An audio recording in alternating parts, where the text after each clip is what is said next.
দর্শক হক গ্রিন ওয়াল চ্যানেলে আপনাকে জানাই স্বাগত। থাম্বনেল এবং টাইটেল দেখে বুঝতে পারছেন এটি একটি পুঁই গাছ। পুঁই গাছের উপরে আমি ভিডিও করেছিলাম, আপনাদের প্রচুর সাড়া পেয়েছি। এটি আমার পরবর্তী ধাপ। আমি প্রথমে দেখেছিলাম যে কী করে সিড থেকে তৈরি করে চারা বসানো হয়, এবং চারা গাছ যখন বড় হয় তখন আপনাকে যে কাজটা করতে হবে, যে গাছের যে বড় বড় পাতাগুলো ছিল, এই এখনও যে পাতাগুলো আছে দেখতে পাচ্ছেন যে এটা একটা বড় পাতা, আর এই বড় পাতার কক্ষেই কিন্তু একটা করে ব্রাঞ্চ রয়েছে, দেখতে পাচ্ছেন আশা করি। এটা একটা বড় পাতা, এর কক্ষে একটা তো এরকম আছে। তো আমি নিচের দিকে কি করেছিলাম, বড় পাতাগুলোকে কেটে দিয়েছিলাম। বড় পাতাগুলো কেটে দেওয়ার ফলে আমার কিন্তু একাধিক ব্রাঞ্চ খুব এত বাড়ে যে কল্পনা করা যায় না। এই যে এখানে একটা ব্রাঞ্চ বেড়ে দেখতে পাচ্ছেন, এ একটা ব্রাঞ্চ এখানে আছে। আর এদিক থেকে যদি দেখাই, এখানে একটা ব্রাঞ্চ আছে, এখানে একটা ব্রাঞ্চ আছে, এই যে দেখতে পাচ্ছেন। তো এই জিনিসগুলোকে তো কেটে নিতে হবে, না কাটলে তো এ তো মানে আর নতুন করে যে বাড়বে তার তো সুযোগ করে দিতে হবে।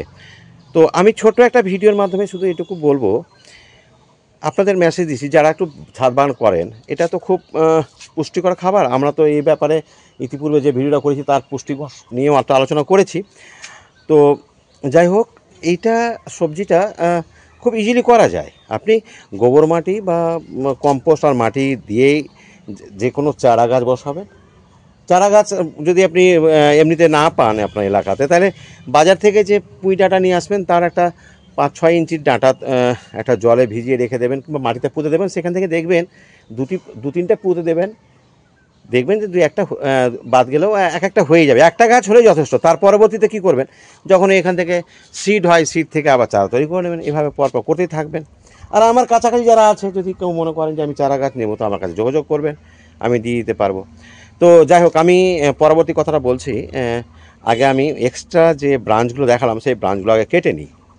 তো বন্ধুরা, আমি ব্রাঞ্চগুলো কাটবো। তো কতটা কাটবো, একটা ফ্যামিলিতে তো এর থেকে বেশি আর প্রয়োজন নেই।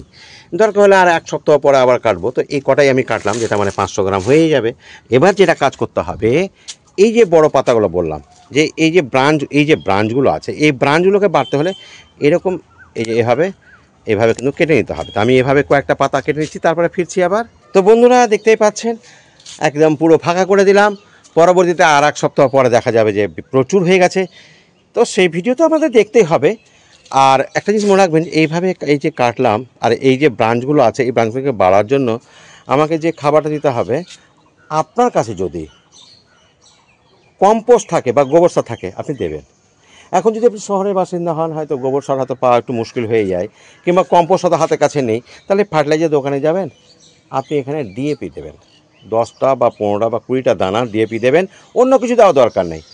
আর হ্যাঁ, গাছটা আপনি রোদেও রাখতে পারেন, শেডেও রাখতে পারেন। কারণ কেউ যদি মনে করে জানলা গার্ডেনে আছে, তার ছাদ বাগান নেই, জানলাতেও হবে, কারণ এটা ছায়াতেও হয়। আশা করি এই ব্যাপারে আর নতুন করে কিছু বলা দরকার আছে বলে মনে করি না। এভাবে করে থাকুন। পরবর্তীতে আমি রোগ নিয়ে আলোচনা করব, কারণ আমি আপনাদের শুধু আভাস দিচ্ছি, গাছের বয়স একটু বেশি হলেই এরকম এই যে দেখতে পাচ্ছেন এই স্পট অর্থাৎ ছত্রাকের অ্যাটাকটা হয়। সেগুলো নিয়ে আমি আলোচনা করব পরবর্তীতে। ভিডিওটা খুবই ছোট্ট করব বলেই ভেবে রেখেছি, তাই এখানে শেষ করলাম। ভালো থাকবেন, সুস্থ থাকবেন, কথা হবে পরবর্তী ভিডিওতে নতুন কোনো কথা নিয়ে, নতুন কোনো গাছ নিয়ে। ধন্যবাদ।